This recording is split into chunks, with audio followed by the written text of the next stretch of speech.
ലോക ഫുട്ബോളിലെ എക്കാലത്തെ മഹാനായ താരങ്ങളിൽ ഒരാളായ ക്രിസ്ത്യാനോ റൊണാൾഡോയുടെ അടുത്തിടെയുള്ള വെളിപ്പെടുത്തൽ അദ്ദേഹത്തിന്റെ കോടിക്കണക്കിന് വരുന്ന ആരാധകരെ സമ്മിശ്ര വികാരങ്ങളിലേക്ക് തള്ളിവിട്ടിരിക്കുകയാണ്. പ്രശസ്ത പത്രപ്രവർത്തകനായ പിയേഴ്സ് മൊർഗനുമായുള്ള അഭിമുഖത്തിൽ കരിയർ ഉടൻ അവസാനിപ്പിക്കാനുള്ള തന്റെ തീരുമാനം പോർച്ചുഗീസ് ഇതിഹാസം സ്ഥിരീകരിച്ചു.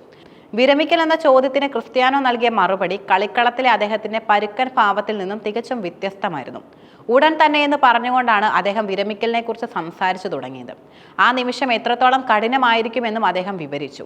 ഉടൻ തന്നെ ഞാൻ തയ്യാറാകുമെന്ന് ഞാൻ കരുതുന്നു. അത് വളരെ വളരെ കഠിനമായ തീരുമാനമായിരിക്കും. ഞാൻ കരയും. അതെ, ഞാൻ എളുപ്പത്തിൽ കരയുന്ന ആളാണ്. ഞാൻ സത്യസന്ധനാണ്. ഞാനൊരു തുറന്ന വ്യക്തിയാണ്. കഠിനാധ്വാനത്തിലൂടെയും തളരാത്ത പോരാട്ട വീര്യത്തിലൂടെയും ലോകമെമ്പാടുമുള്ള ആരാധകരെ ആവേശം കൊള്ളിച്ച ഈ താരം കളിക്കളത്തോട് വിട പറയുമ്പോൾ വികാരങ്ങളെ നിയന്ത്രിക്കാൻ കഴിയില്ലെന്ന് തുറന്ന് സമ്മതിക്കുന്നത് ഒരു കായിക താരത്തിന് തന്റെ അഭിനിവേശത്തോടുള്ള ആഴമായ ബന്ധത്തെയാണ് സൂചിപ്പിക്കുന്നത്.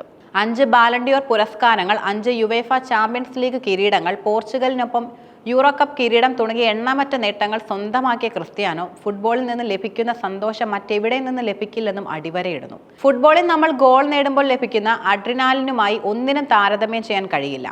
വിരമിക്കൽ അടുത്തെത്തിയിട്ടും ക്രിസ്ത്യാനോ റൊണാൾഡോയുടെ മനസ്സിൽ വലിയ 2 ലക്ഷ്യങ്ങൾ ഇപ്പോഴുമുണ്ട്. പോർച്ചുഗലിനൊപ്പം ഒരു ലോകകപ്പ് കിരീടം നേടുക എന്നതാണ് താരത്തിന്റെ കരിയറിലെ ഏറ്റവും വലിയ സ്വപ്നമായി ഇന്നും അവശേഷിക്കുന്നത്.